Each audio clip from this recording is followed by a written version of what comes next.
예, 법경제학 23번째 강의입니다. 23회차. 협상의 이제 마무리, 마지막 장면입니다.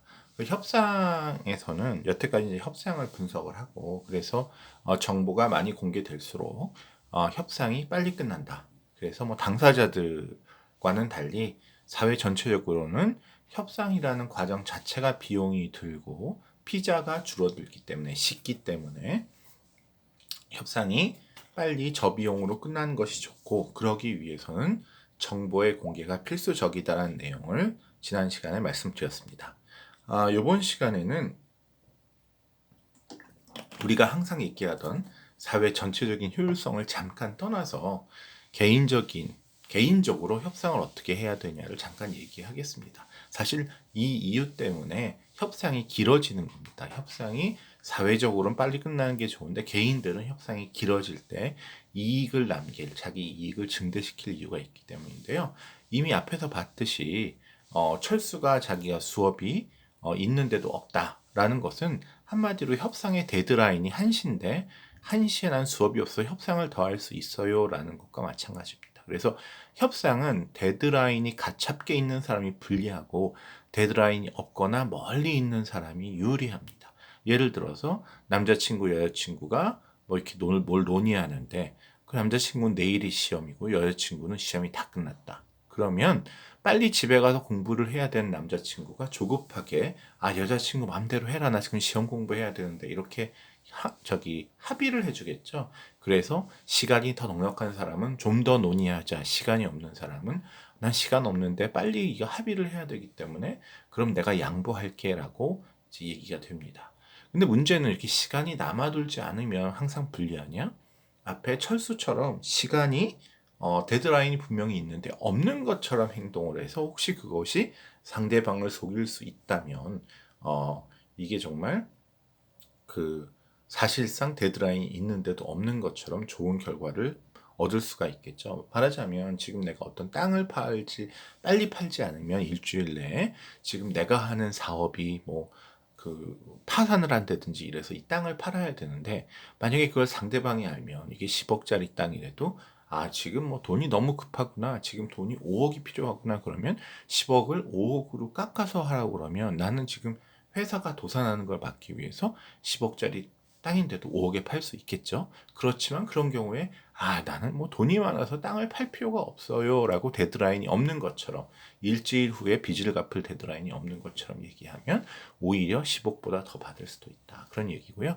두 번째는 얼터너티브라는 겁니다. 그래서 협상을 할 때는 당신 말고도 내 이거 아파트 빌려줄 사람 많어, 당신 말고도 나랑 사귈 남자 여자 많어라는 식으로, 즉 연애를 할 때 난 당신 아니면 못 살고 죽어요 라고 하면 자기가 자기의 발등을 찍는 것과 마찬가지입니다. 그게 아무리 진실이라고 해도 그럼 상대방은 얘는 어차피 내가 다른 남자 다, 상대방 여자는 다른 남자 다 사귀다가 뭐 그래도 얘가 낫다라고 돌아와도 여기 여전히 남아 있겠구나. 왜 이 남자는 나밖에 없다고 하니까, 이제 이런 생각이 들기 시작하면 이 여성은 딴 남자를 살펴본다는 거죠. 근데 오히려 지금 뭐 난 너를 좀 좋아하지만 네가 별로 날 좋지 않다 그러면 난 뭐 지금 다른 아가씨 사귈 사람 많어 라고 얘기를 하면, 그게 거짓말일지라도 이 여성이 조금 긴장하고 이 남자를 좀 더 알아봐야겠다라는 생각을 하겠죠. 그래서 실제로 자기가 다른 여성들한테 인기가 있을 수가 있고 다른 여성들에게 관심이 있을 수도 있고, 아니면 그게 거짓말일 수도 있지만 또 지금 내가 갖고 있는 아파트를 이 사람에게 월세를 줄까 말까 하는데 다른 사람이 막 월세 들어오고 싶다라고 한 그런 사람이 있을 수도 있고 그런 사람이 없을 수도 있지만, 항상 나는 다른 여자친구 있다, 다르게 집세 내고 월세 들어오고자 하는 사람이 있다라는 그런 경각심을 상대에게 줌으로써 자기가 더 빨리 계약을 맺고 더 빨리 연애를 하고 또 그 다음에 더 좋은 조건으로 월세를 내보낼 수 있다라는 겁니다. 세 번째는 insane, 좀 미쳤다는 얘기인데요. 특이 성격을 얘기합니다. 여러분, 가장 협상하기 힘든 사람이 미친 사람이죠. 미친 사람이 나 이건 무조건 절반을 내가 가져야겠다, 피자 절반만 먹어야겠다, 라고 하면 이거 원래 내가 70 먹고 상대방이 30 먹어야 되는데 이거 아무리 이게 이렇게 하면 너한테 불리하다고 해도 이 사람은 나는 차라리 피자 안 먹으면 안 먹었지 나는 절반을 먹어야 된다라고 해서 보니까 이게 제정신이 아닙니다. 그럼 어떡합니까? 이 사람은 어떻게 설득이 안 돼요. 그냥 미친 사람은 미친 사람 하자는 대로 해주지 않으면 안 되는 거죠. 그래서 이건 뭐 데드라인이고 대안이고 없고 내가 좀 제정신이 아니다. 난 고집이 너무 심하다. 나는 뭐 내가 손해 보더라도 한다면 한다. 이제 이런 사람들은 이런 것을 이용해서 좋은 협상의 우위를 점할 수 있습니다. 근데 문제는 자신이 너무너무 합리적이에요. 너무너무 합리적이어서 양보할 거 다 양보하고 상대방이 내가 70, 너 30 그러면 계산해 봤는데 백워드 인서션 30이네요. 해서 30을 먹는데 그런데 이런 그것을 극복하기 위해서 정상인 사람이 제정신이 아닌 척 할 수 있다는 거죠, 항상. 그래서 저는 제정신이 아니에요. 저 뭐 30 주고 그러신다는데 뭐 계산도 잘 모르겠고요. 저는 정말 50 아니면 안 먹겠습니다. 피자를. 이제 이런 식으로 얘기해서 상대방에게 50을 받아낼 수가 있으면 좋다는 거죠. 물론 상대방이 바보가 아닌 이상 얘가 데드라인이 있는 것 같은데 없다 그러네.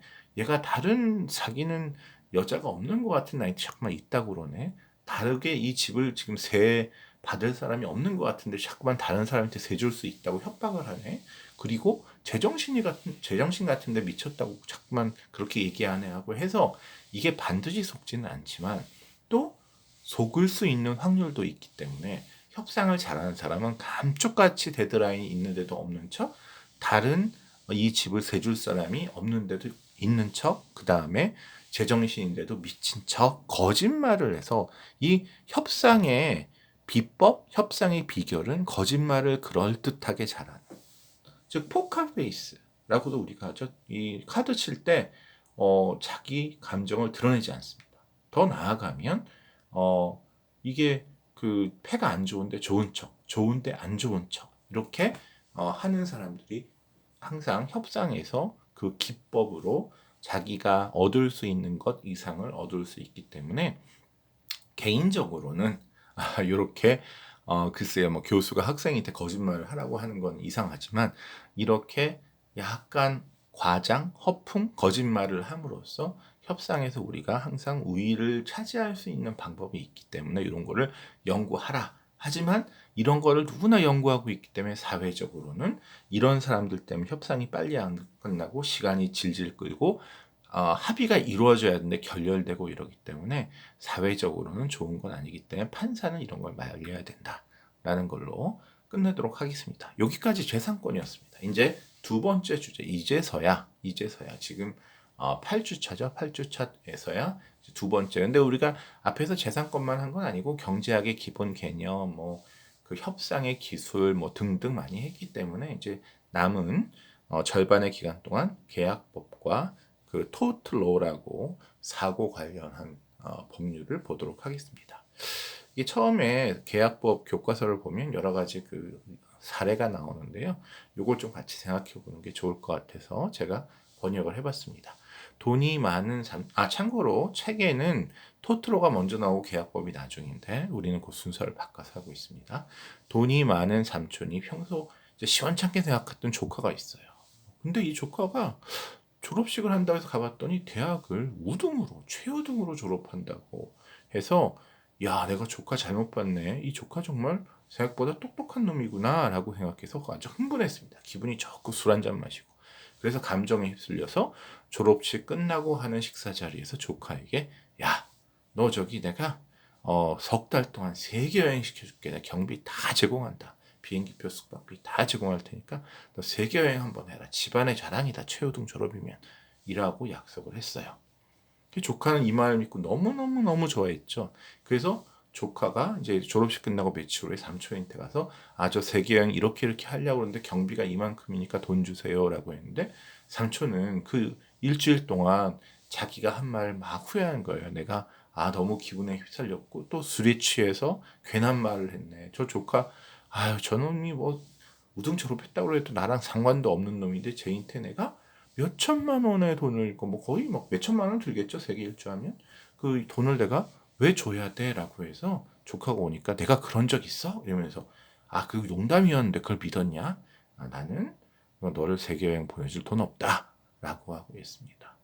이게 집안이 뭐 이렇게 약속을 저버리는 삼촌도 나쁜 사람이고 원래 설정이 뭐 실제 이야기는 아니지만 콩가루 집안이어서 그런지 이제 이 예는 이런 삼촌이 너무 괘씸해서 조카가 아니 약속을 했으면 어른이 지켜야죠 라고 그냥 항의하는 것에 그치지 않고 재판까지 걸었다고 이제 설정이 되어 있습니다. 그럼 여러분이 이 재판의 판사라면 약간 빈말 비슷하게 했지만 어쨌든 약속은 한 삼촌에게 아 어른이 애인테 저기 그 세계 일주 여행 시켜준다고 그러면 돈도 충분히 있으시면서 그 몇 천만 원, 3천만 원, 4천만 원 내세요. 조카 저기 세계 일주 여행하게 라고 하실 건가요? 아니면 아 삼촌이 그 저기 술 취하셔서 빈말 한번 하신 것 같고 조카가 너무하네 이 소송까지 걸고 뭐 말하는 거 다 지키라는 법이 어딨어 세상에 빈말도 있는데 이거는 삼촌이 지킬 필요가 없다라고 하는 것이 옳을까요? 이런 문제가 나왔습니다. 답은 안 줬어요 책에서. 그래서 저도 잘 모르겠어요. 근데 이 계약 이론이 이제 법 경제가 들어가기 전에 정말 옛날부터 내려오는 계약 이론에는 어떤 계약이 법적으로 성립하기 위해선 세 가지가 필요하다라는 그런 문구가 있다고 합니다. 처음엔 제안이에요. 삼촌이 내가 너 세계여행 보내주겠다. 그 다음 두 번째가 acceptance, 승낙입니다. 조카가 오유 감사합니다 삼촌 저 꼭 가고 싶어요. 근데 여기서 끝나면 앞에 그것은 당연히 성립해야 됩니다. 왜냐하면 분명히 삼촌이 세계 일주 여행을 시켜주겠다고 제안했고 조카는 감사하다고 말을 했어요. 근데 세 번째가 이제 없다는 건데 세 번째가 약 in consideration인데 저는 아마 이게 반대급부라고 그러니까 그 삼촌이 돈을 주기로 제안했잖아요. 그래서 조카가 승낙을 했잖아요. 그럼 삼촌이 돈을 주기로 했는데 이거를 그래 우리가 이게 그냥 빈말이 아니라 정말이다라고 하기 위해서 조카가 삼촌한테 100원짜리 동전을 하나 준다든지 아니면 옛날 기준으로는 한 톨의 쌀, 한 톨의 미랄이라도 주면 이거는 서로 왔다 갔다 했고 이 쌀알이 또 이 미랄이 또 이 100원짜리 동전이 이 계약이 빈말이 아니라 정말 심각한 것이라는 것을 상징한다 라고 이제 옛날 여겼다는 겁니다. 그래서 이 컨시더레이션을 만약에 조카가 삼촌 감사합니다 라고 하면서 삼촌에게 근데 제가 이거 어쨌든 이 약속을 꼭 지킨다는 의미에서 제가 100원짜리 동전 한 장 드릴게요 라고 해서 드리든지 아니면은 뭐 USB라도 하나 드리든지 라고 해서 나는 분명히 그러니까 삼촌이 그걸 줬다는 얘기는 삼촌이 이걸 받았다는 얘기는 이거 빈말이 아니고 내가 이 쌀알 USB 뭐 조그만 거 하나 뭐 아니면은 뭐 콜라 한 병 이래도 받으면 이게 그냥 빈말이 아니고 물건이 정말로 오고 간 그런 진짜 계약이다라는 것을 상징한다는 거죠. 그런데 이제 이런 것들이 요즘에는 꼭 맞냐는 거예요. 그러니까 대학에서는 특히 이런 일이 많은데요. 졸업한 지 30년 됐는데 큰 돈을 벌으신 김아무개 대표님이 이제 학교를 찾아옵니다. 그래서 제가 모교 덕분에 이렇게 크게 성공해서 돈도 많이 벌었습니다. 그래서 모교에 무슨 장학금을 1억 원을 내겠어요. 모교에 건물을 짓는데 제가 10억을 내겠습니다. 이렇게 약속을 합니다. 근데 여러분 아실지 모르지만 이렇게 내가 10억을 내겠습니다. 이 건물 지을 때라고 이제 해서 또는 이제 그래서 학교가 그 10억을 받아서 건물을 이제 짓거나 건물을 뭐 10억 갖고 짓지 못하니까 건물을 쫙 외벽을 세 단장 한다거나 하는데 이 김 대표가 걱정 마세요. 제가 10억 내겠습니다라고 하는 걸 약정이라고 하고요. 그런데 이제 이렇게 외벽을 다시 다 하든지 뭘 하든지 하려면 설계사도 불러서 설계도 해야 되고 그다음에 이걸 누가 공사할까 그냥 막 정하면 안 되거든요. 요새는 객관적으로 공지를 해서 입찰을 해서 그래서 또 몇 달이 걸리고 그럼 그 사람이 와서 이거를 하고 하려면 이렇게 작은 일도 되게 막 1년, 2년 금방 걸립니다. 만약에 2년 걸린다고 하자. 이 10억으로 건물을 외관을 좀 고치는 거를. 그러면 대충 어떻게 하냐면 이거 10억을 받아 2년 동안 갖고 있지 않습니다. 또 이 제안을 하신 김 대표님도 아무리 부자지만 10억을 현금 통장에 딱 갖고 있는 경우는 없어요. 되게 어떻게 생각하냐면 내가 이렇게 해서 지금 주식이 있는데 매달 조금씩 한 5천만 원씩 팔아서 2년이면 10억이 될 거다라고 생각을 한다든지, 아니면 내가 지금 어디 채권에 투자해 있는데 이 채권이 내년에 올라서 지금 7억인데 10억이 될 거다라고 한다든지, 내가 어디 사놓은 땅이 있는데 그걸 급하게 팔면 이 땅이 15억짜리인데 10억에 팔 수는 있지만 이걸 갖다가 한 2년 동안 제일 누가 돈을 많이 낼 사람인가라고 해서 오랫동안 기다리면서 이 사람 저 사람 가격을 서로 해보면 이 15억짜리 땅이 15억 또는 더 비싸게 팔릴 거기 때문에 대개 기부하시는 분은 이 돈 언제까지 필요합니까? 학교는 한 2년 후에나 이제 우리가 지불하게 됩니다. 그러면 이분은 제가 2년까지는 분명히 이거 10억 낼 테니까 걱정 말고 공사 시작하세요 라고 하면 학교는 알겠습니다 그러고 건축회사랑 해서 공사를 시작을 합니다. 그 건축회사인데 2년 후에 우리가 기부금을 받을 테니까 2년 후에 다 정산하겠다. 물론 중간에 조그만 건 돈을 주지만 그런 식으로 하고 이제 시작을 합니다. 그러니까 한마디로 삼촌이 외국 여행 보내줄게. 그 조카가 좋습니다 라고 하는데, 조카가 그냥 단순히 좋은 게 아니라요, 이걸 생각해 봐야 됩니다. 이 조카는 지금 졸업하자마자 어딘가 면접 보고 부지런히 해서 취직을 할 생각을 하고 있었어요. 그래서 뭐 성적도 최우등이니까 사실은 자기가 가고 싶은 기업 하나 두 개에 꼭 붙을 자신도 있었어요. 그런데 삼촌이 공짜로 세계 여행 보내준다고 그러니까 야 이렇게 된 김에 금년에는 좀 공짜로 세계 여행하면서 이런 그 경험을 쌓고, 그러면 내가 지금 가려던 곳보다 세계 여행 경험을 토대로 이렇게 뭐 내가 갔다 왔다라고 해서 잘 자기소개서 작성해서 내년에 조금 더 좋은 기업을 갈 수 있지 않을까? 아니면 최소한 똑같은 기업은 붙을 거다라고 해서 금년에 이런 회사들의 면접을 안 봤다고 합시다. 그리고 또 이 여행 가려고 뭐 옷도 사고 뭐도 사고 또 자기가 갖고 있었던 앞으로 3개월 동안의 모든 약속을 다 취소했어요. 미안하다고. 그래서 이렇게 승낙을 한다는 게 돈을 받는다고 해서 이 받는 사람이 그냥 그 약속이 어겨져도 아무 피해가 없는 게 아니라는 거예요. 학교는 더하죠. 지금 외벽을 다 해서 10억 원어치 단장을 했는데 만약에 김 대표가 그 사이 마음이 바뀌어서 또는 사업이 잘 안 돼서 나 못 드리겠어요. 저 10억 없어요. 라고 하면 학교는 도대체 이 10억을 어디서 구한답니까? 그럼 학교는 이제 또 법원에 갈 수밖에 없습니다. 왜냐하면 10억이 나올 데가 없고 학생이 등록금을 이거 할 수도 없고 학생회가 멀쩡히 있는데, 그러면 김 대표가 약속해서 우리가 꼭 주겠다고 여기 계약서도 썼는데 이거 갖고 지금 김 대표가 갑자기 말을 바꿔서 10억을 못 주겠다고 하니 학교는 이거 외벽을 다 했는데 이 대금을 지급하지 못하고 어떡하냐라는 거죠.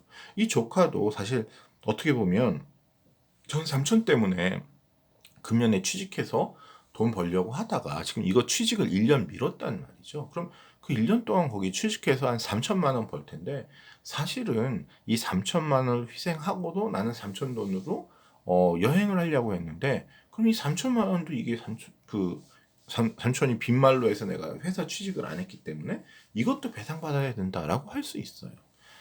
그래서 이런 것들이 그렇게 간단한 문제, 빈말이라고 해서 재판관이 빈말인데 그걸 그렇게 믿었어요라고 할 것은 아니다. 왜? 그 빈말을 믿은 사람에게는 엄청난 피해가 갈 수 있는 상황이기 때문에 심각한 것이고요. 그래서 이런 전통 이론에 따라서 그 약정을 했는데 그 쌀알 한 톨을 주면 그거 약정이 인정이 되고 쌀알을 안 주면, 그럼 뭐 김 대표가 이렇게 해서 사인했는데 김 대표님 근데 그 계약 법 때문에 그런데 저기 학교에서 저기 쌀 한 톨 했는데 이거 받으신 걸로 하시고 그래서 이 약속은 빈말이 아니다 이렇게 하시죠 라고 하기도 그렇죠. 요새는 그렇게 안 합니다. 그래서 한마디로 이런 약인이 중요한 기준이 되는 것은 현대 계약법상은 좀 아닌 것 같다. 요새는 이것이 정말로 진지하게 제안받고 진지하게 승낙된, 그리고 제대로 된 계약서를 작성하고 서명을 하면 인정해줘야 되는 것이 아닌가, 이제 이런 의견이 더 강하다라고 합니다. 하여튼 학교에 약정을 하면요, 결코 다 내시지 않는다고 합니다. 그래서 저도 모르겠어요. 한 내시는 분이 반은 넘는데 한 뭐 70% 하여튼 그렇게 약정을 하시고도 못 내신 또 다 사정이 있으시겠죠. 진짜 내실 마음이었는데. 그래서 세상은 좀 그렇다라는 말씀도 더불어 드립니다. 두 번째, 이것도 좀 재밌어요. 당신이 이렇게 이웃을 지나는데 거기 자동차가 멋진 게 이제 서 있습니다. 제네시스가 딱 서 있어요. 근데 거기 제네시스 1,000달러, 뭐 이제 1,000만 원이라고 해보죠. 제네시스 1,000만 원이면 정말 싼 거예요. 그래서 판다는 공지가 딱 붙어서 정확히는 중고차 1,000만 원에 팝니다라고 그 집 앞에 보니까 제네시스 한 대가 딱 서 있습니다. 자기가 봤을 때 그 집에 제네시스 자동차 옛날부터 한 1년 전부터 있었는데 다른 자동차는 없었어요. 그래서 그 저렴한 가격을 보고 당신은 바로 들어가서 아니 이거 1,000만 원 제가 낼 테니까 차 주세요 라고 해서 그 주인이 다 필요한 서류로 하고 이 서류 갖고 가서 등록하시면 됩니다. 그리고 차키 여기 있습니다 라고 해서 받았어요. 신이 나갖고 앞에 있는 제네시스가 갖고 막 눌러보고 열쇠를 끼워보려는데 열쇠가 안 끼워져요. 그래갖고 막 빵빵빵빵 소리 나고 그래서 주인이 오더니 아니 왜 제네시스를 건드리세요 그러는 거예요. 그래서 아니 이제 중고차 제가 샀잖아요 그랬더니 아유 제네시스 아니에요.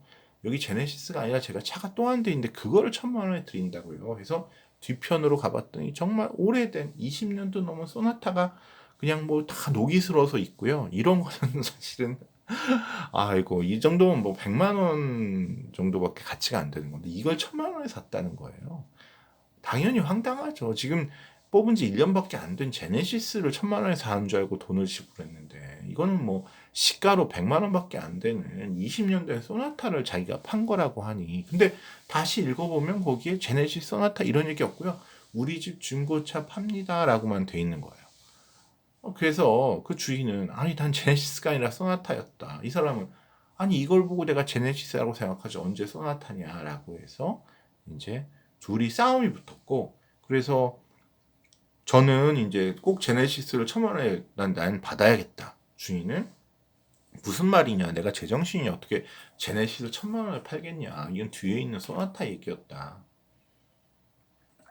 그럼 또 한교수는 아니 그 소나타야 그 20년 된 거 100만 원밖에 안 하는데 그걸 1,000만 원 받는다는 것 자체가 말이 안 된다 이러고 이제 판사인 때 가면 판사가 어떻게 판결을 내리겠냐. 뒤에 가면 나오는데 이건 판결은 뭐 이래 듣고 저래 명확합니다. 이게 대부분의 판결은 어떻게 나냐면 그러면 파는 사람은 제네시스라고 생각했고 사는 사람은 파는 사람은 소나타라고 생각했고 사는 사람은 제네시스라고 생각하니까 양방이 서로 그 오해가 있었네요. 그래서 이렇게 오해의 근거에서 맺은 이것도 계약입니다. 이런 계약은 무효입니다라고 해서 아마 무효가 되고 당연히 돈은 돌려주고 끝날 걸로 이제 예상이 됩니다. 법이 그렇게 되어 있어요. 그래서 이제 이런 것들을 알아놓으시 우리가 왜 그런가 또 이제 공부를 할 거고요. 마지막으로 이제 제가 제일 좀 황당하고 재미있는 웃음을 금치 못한 일인데요. 한 농부가 자기 밭에 메뚜기들이 많아서 항상 고민하고 있는데 귀가 솔깃한 신문 광고를 봅니다. 거기에 25달러만 주면 확실히 메뚜기를 죽일 수 있는 도구를 자기네가 우편으로 보내준다. 우편 비용도 뭐 한 5,000원 드는데 이건 무슨 25달러에 우편 비용 포함해서 준다고 그러니까 너무너무 좋아서 바로 돈을 송금했고 며칠 안 돼서 우편물 소포가 도착했어요. 열어봤더니 벽돌 2장이 그 안에 들어있었다. 아니 벽돌로 어떻게 메뚜기를 죽이냐라고 했더니 거기 설명서에 보니까 메뚜기를 벽돌 하나 위에 놓는다. 그리고 다른 벽돌로 그 메뚜기를 사정없이 내려친다. 그럼 메뚜기는 확실하게 죽는다. 이렇게 써 있었다는 거예요. 아니 지금 밭에 날아다니는 메뚜기를 잡아야 되는데 이미 손 안에 있는 메뚜기는 그냥 손으로 찌부러뜨리는지 발로 밟아서도 죽일 수 있는 거를 이거 완전히 이거는 뭐 조크죠. 이거 무슨 뭐 농담이라고 한 건가? 그래서 농부가 이것을 판매한 사람을 소송을 걸었습니다. 이거 완전히 무슨 누굴 농락하는 거다. 그래서 25달러가 문제가 아니라 나는 이것 때문에 메뚜기 해결했다고 너무너무 좋아하고 지금 그랬는데 이거를 우롱당해서 난 지금 정신적 피해도 크기 때문에 500달러를 받아야겠다. 25달러는 물론이고 500달러를 더 받아야겠다라고 소송을 했다는 거죠. 이건 뭐 어떻습니까? 이게 무슨 뭐 무슨 개그맨이 운영하는 조크 무슨 용품을 유머 용품을 파는 것이 아니면 당연히 이 메뚜기 잡는 법이라는 거는 정말 사기꾼이 사기를 친 걸로 인정할 수 있는 다분한 이유가 되는 것 같습니다. 그래서 이 농부에게 그 정말 메뚜기를 때문에 생계가 위협받는 농부에게 이렇게 25달러의 벽돌 2장을 보낸다. 라는 거는 뭐 질도 좋지 않고요. 예. 어쨌든 이렇게 해서 메뚜기 잡을 수 있는 게 아니잖아요. 이건 웃자고 하는 일이지. 그래서 뭐 엄밀히 얘기하면 자기가 뭐 무슨 상품을 판다고 그랬는데 그 상품이 알고 보면 전혀 다른 그 퀄리티가 되지 않는 상품이기 때문에 약간 사기로 과대 광고를 해서 사기로 물건을 판 것에 포함될 수도 있고요. 어쨌든 여기서 25달러는 반드시 돌려받을 수 있도록 해야 됩니다. 문제는 500달러, 25달러가 아니라 500달러까지 더 줘야 되냐, 괘씸죄 때문에 라는 것인데요. 이거는 좀 논란의 여지가 있는 것 같아요. 그러니까 따끔한 맛을 보여준다라고 해서 징벌적 그 배상을 시키는 것인데요. 여기서 그럴 필요가 있는지 없는지는 좀 살펴봐야겠지만, 농부도 또 반대로 화가 난다고 좀 지나친 요구를 한 측면이 있다. 라는 것을 또 우리가 뒤에 가서 이런 경우에 어떤 경우에 징벌적으로 이렇게 시키는 건가는 또 뒤쪽에서 소개할 기회가 있을 것 같습니다. 하여튼 조금 뭐 재밌는 예라서 제가 이제 3가지 책에 나온 이그젬플을 이렇게 번역해서 소개해 드렸고요. 그럼 다음 시간부터 본격적으로 이 계약법, 컨트랙트에 대해서 같이 생각해 보도록 하겠습니다. 이상 23번째 강의를 마치도록 하겠습니다.